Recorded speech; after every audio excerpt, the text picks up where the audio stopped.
Saludos cordiales, queridos amigos y hermanos. Seguimos con la serie que trata de las profecías sobre Jesús de Nazaret, con el objetivo de comprobar en la Biblia hebrea si la profecía citada en el Evangelio de Mateo es el cumplimiento de un anuncio predictivo concreto.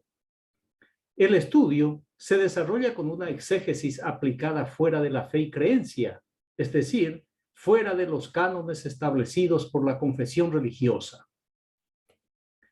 El marco de referencia de la serie es el siguiente. En primer lugar, la Biblia hebrea es un libro sociopolítico que interpreta desde la óptica teológica los sucesos ocurridos en los dos reinos rivales. Esto quiere decir que no es un libro histórico ni religioso, sino un conjunto de libros que juzga los hechos de ambos pueblos a través de una creencia religiosa caracterizada por la idolatría y el politeísmo. En segundo lugar, las predicciones de los profetas de la Biblia hebrea, como fue verificado ampliamente en la serie anterior, no poseen credibilidad alguna en absoluto. En tercer lugar, el pensamiento de Jesús de Galilea fue el siguiente. 1. El reino mesiánico estaba cerca y Dios enviaría a sus ángeles para eliminar a los romanos e iniciar el periodo de paz y prosperidad infinita en la nación de Israel. 2. El reino mesiánico es en la tierra de Israel, nunca en el cielo ni en el corazón de la gente, y que empezaría inmediatamente después de la intervención de la deidad.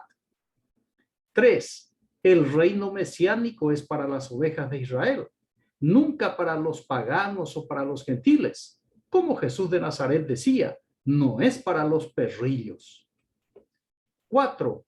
El mesianismo es una ideología político-nacionalista para gobernar el mundo desde Jerusalén bajo el liderazgo del Mesías.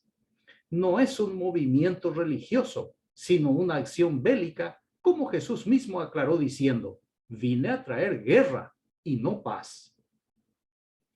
5. Para el pueblo de Israel, lo importante es la era mesiánica y no el Mesías. Lo que todos esperaban fue la era mesiánica, donde el Mesías podía ser cualquier judaíta. 6. La muerte de Jesús fue una prueba clara para los judíos que no era el Mesías, porque no trajo la era mesiánica. Y con su muerte fracasó su proyecto libertario. 7. Jesús creía ciegamente en el éxito de su proyecto mesiánico. En Mateo 24, 34 al 35 dijo, de cierto os digo que no pasará esta generación hasta que todo esto acontezca. El cielo y la tierra pasarán, pero mis palabras no pasarán. Esta afirmación político-religiosa, que no se cumplió, por lo menos sirvió para demostrar que Jesús de Galilea fue otro falso Mesías y otro falso profeta. Finalmente, y en cuarto lugar, el evangelio atribuido a Mateo se escribió entre los años 80 y 100, copiado de Marcos y de la fuente Q, según los académicos. Sin embargo, al estudiar a los padres de la iglesia, hay fuertes indicios de que el autor del evangelio de Mateo haya sido Justino Mártir, el filósofo y teólogo romano del siglo II. El propósito del evangelio de Mateo es demostrar que Jesús es el Mesías prometido por el Dios idumeo Yahvé. Mateo presenta a Jesús como semidios de origen divino, redefine el concepto del reino, reforma la misión de Jesús para Israel y el mundo y le otorga poder de perdón y o condenación eterna siguiendo la escuela doctrinal de Saulo de Tarso. Muy bien, dentro de este marco de referencia, el título de esta 16ª lección, la última, es Jesús escarnecido. La profecía que vamos a comprobar es la citada en Mateo 27:35, que voy a leer en la versión Reina Valera revisada, edición 1960. Cuando le hubieran crucificado, repartieron entre sí sus vestidos echando suertes, para que se cumpliese lo dicho por el profeta. Partieron entre sí mis vestidos y sobre mi ropa echaron suertes. El relato corresponde a la ejecución de Jesús el Galileo tras ser condenado por sedición al desafiar a Roma en su pretensión de tornarse rey de los judíos con el uso de la fuerza. El evangelista narra un hecho habitual contemplado en la legislación romana, en que las pertenencias del ajusticiado pasan a manos de su verdugo. Este procedimiento legal, que es común para todos los ejecutados, Mateo asocia con el cumplimiento de la predicción de un profeta. A tal efecto, Mateo recurrió al libro de los Salmos, específicamente al Salmo número 22, verso 18. Repartieron entre sí mis vestidos y sobre mi ropa echaron suertes. Quiero recordar que la Biblia hebrea agrupa los libros sagrados canonizados en tres secciones. La primera es la Torá, ley o instrucción, conocida por nosotros como el Pentateuco. En la segunda sección están los profetas o neviín, y en la tercera sección los escritos o ketubín. En esta tercera sección se encuentra el libro de los Salmos, tipificado por los judíos como un libro poético, al igual que los libros de Job y de Proverbios. El libro de los Salmos reúne 5 tomos de poesía religiosa hebrea y es conocido como el libro de alabanzas o salterio, porque es utilizado como el cancionero judío. Por tanto, el libro de los Salmos no es un libro profético, sino poético. Con esta aclaración, será fácil comprender el Salmo número 22. Empecemos por el primer par de versos, con el objetivo de buscar la referencia que hace Mateo sobre el procedimiento de los verdugos con la ropa de Jesús durante su ejecución. El Salmo número 22, el primer par de versículos dice: Dios mío, ¿por qué me has desamparado? ¿Por qué estás tan lejos de mi salvación y de las palabras de mi clamor? Dios mío, clamo de día y no respondes, y de noche y no hay para mí reposo. El autor de este salmo relata su experiencia en un momento de su vida y confiesa que se siente desamparado por el Dios de su confianza. Pero esto no es una percepción subjetiva, sino más bien es una afirmación objetiva basada en que su pedido no es atendido. El salmista se queja porque clama durante el día y la deidad no responde.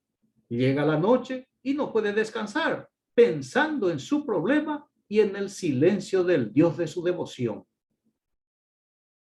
En los versos 3 al 5 dice: pero tú eres santo, tú que habitas entre las alabanzas de Israel. En ti esperaron nuestros padres, esperaron y tú los libraste. Clamaron a ti y fueron librados, confiaron en ti y no fueron avergonzados. Ante su impotencia, el salmista reconoce la soberanía del ser divino, que se alimenta de las alabanzas con las cuales su pueblo le lisonjea. Recuerda las leyendas que contaban sus padres, los mitos de sus antepasados, los que confiaron en la divinidad y fueron salvos. El poeta, en su estado de desamparo y silencio, de total abandono, recuerda la divinidad que aquellos clamaron y fueron librados, y que esa confianza fue honrada por la deidad. En el fondo, es una queja del autor, porque a pesar de clamar todo el santo día y con la confianza de siempre, su petición no es respondida, como en los cuentos de sus abuelos. En los versos 6 al 8 dice: mas yo soy gusano y no hombre, oprobio de los hombres y despreciado del pueblo. Todos los que me ven me escarnecen, estiran la boca, menean la cabeza diciendo: se encomendó a Jehová, líbrele él, sálvele, puesto que en él se complacía. El escritor se siente por el suelo, insignificante como gusano, una metáfora empleada por el Dios Yahvé a través del profeta Isaías para referirse con mucho cariño a su pueblo. El salmista es blanco de desprecio y críticas por sus paisanos, el cual evidencia que es un hombre público, un pastor, que pudo haber sido el rey o un líder militar de la nación. La presión social y psicológica parece ser bastante fuerte, porque la gente se burla del escritor, hablan mal de él y gesticulan con la cabeza en señal de rechazo o desaprobación. Además, quienes le critican se mofan de su devoción al dios edomita Yahvé. En los versos 9 al 11 dice: pero tú eres el que me sacó del vientre, el que me hizo estar confiado desde que estaba a los pechos de mi madre. Sobre ti fui echado desde antes de nacer. Desde el vientre de mi madre, tú eres mi Dios. No te alejes de mí, porque la angustia está cerca, porque no hay quien ayude. Aquí el salmista responsabiliza al Dios madianita Yahvé tanto de su vida como de su fe, y en base a esa creencia le ruega que no le abandone. Acto seguido, le confiesa un par de buenas razones para justificar la necesaria e inmediata intervención de Yahvé. Una, que el momento crítico o la prueba de fuego está cerca, y la otra, que no dispone de la ayuda de nadie. El problema del salmista no es la crítica ni la burla del pueblo, sino lo que se avecina, lo que debe enfrentar inexorablemente y que pasa a detallar en tono poético en los versos que siguen. Del 12 al 14 dice: me han rodeado muchos toros, fuertes toros de Basán me han cercado. Abrieron sobre mí su boca como león rapaz y rugiente. He sido derramado como aguas y todos mis huesos se descoyuntaron. Mi corazón fue como cera, derritiéndose en medio de mis entrañas. Para entender estos versos, debo recordar que el toro es el símbolo de poder, generalmente mencionado por el cuerno, citado con frecuencia en el libro de Daniel para referirse a un rey.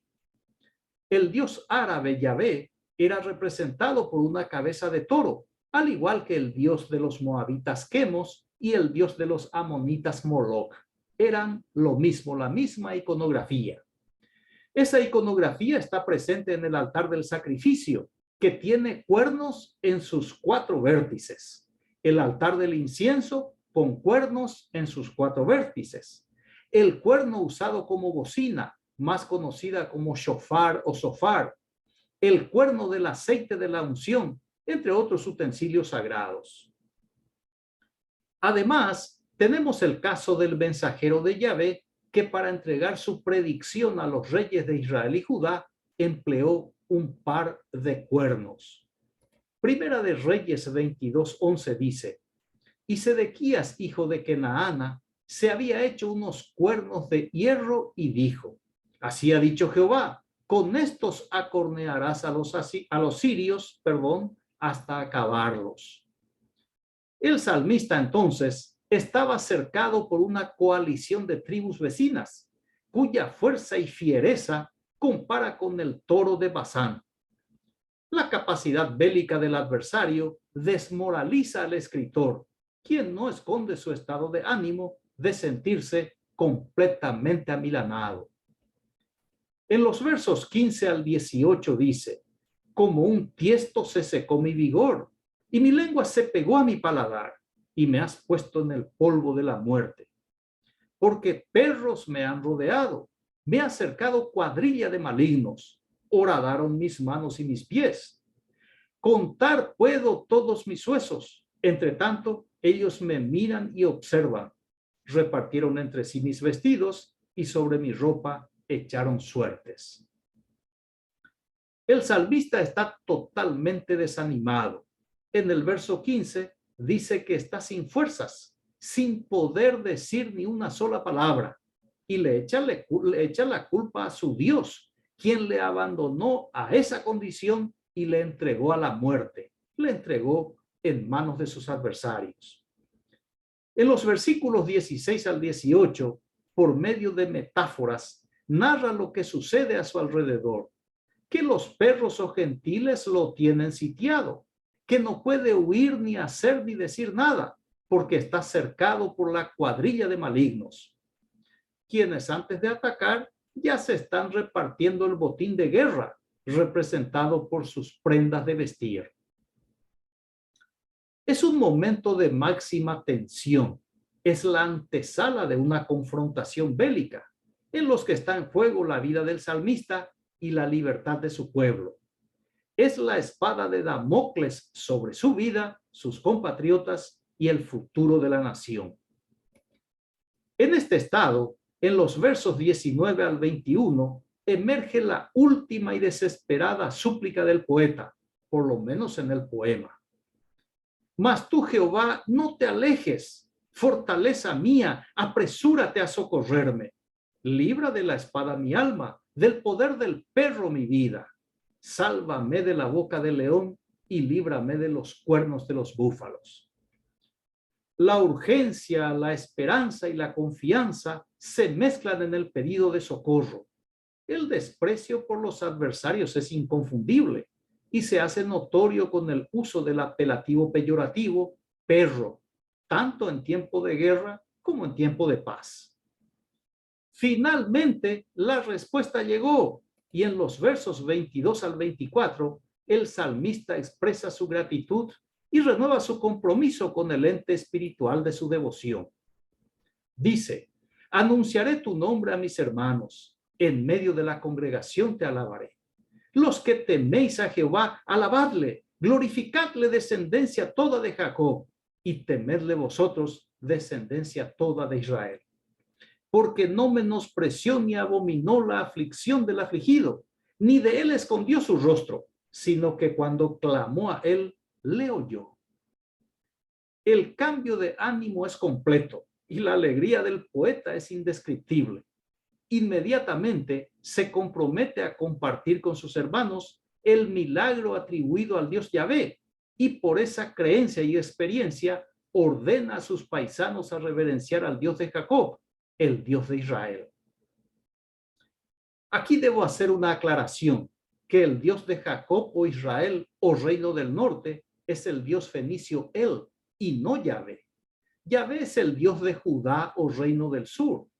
De modo que este salmo fue modificado después de la cautividad sacerdotal en Babilonia, cuando la élite religiosa escogió para su Dios al Dios del desierto de Seir, el Dios temanita Yahvé. Dicho esto, el salmista con su pluma manifiesta la razón de su alegría, porque no menospreció ni abominó la aflicción del afligido, ni de él escondió su rostro, sino que cuando clamó a él, le oyó. El resto del salmo, desde el verso 25 al 31, son expresiones de alabanzas a la deidad que le sacó del apuro. Y así, colorín colorado, este cuento se ha acabado. Esta es una historia con final feliz, donde el rey y su pueblo celebran la intervención oportuna y favorable del Dios El, quien salvó a su ungido y a su pueblo escogido. En cuanto a Jesús de Nazaret, a diferencia del salmista, su historia tuvo un final trágico, porque su oración no fue respondida.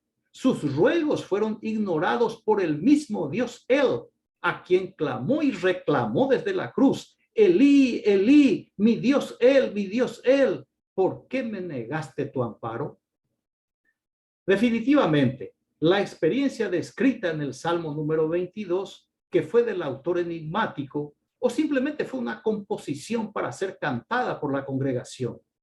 Cualquiera sea el caso, lo cierto y concreto es que no habla de Jesús el Galileo, ni se refiere a su ropa. El salmista escribió una poesía y no una profecía. El salmista relató un suceso ocurrido y con su narrativa no estaba anunciando nada para el futuro, absolutamente nada. Muy bien, en base a esta nueva prueba obtenida, además de las anteriores, queda comprobado que la Biblia cristiana o Nuevo Testamento carece de veracidad, de credibilidad y autoridad. Por tanto, no tiene veracidad ni credibilidad el dogma de la encarnación divina, del Dios Yahvé o el Dios El humanizado en Jesús. El dogma de la inerrancia de la Biblia, de que no tiene error ni contradicción alguna.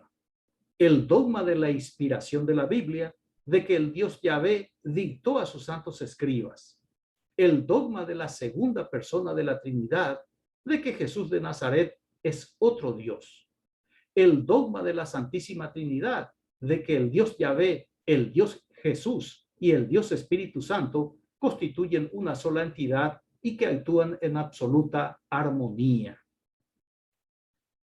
Muy bien, concluyo la exposición con la postura de la profesora y activista estadounidense Angela Davis.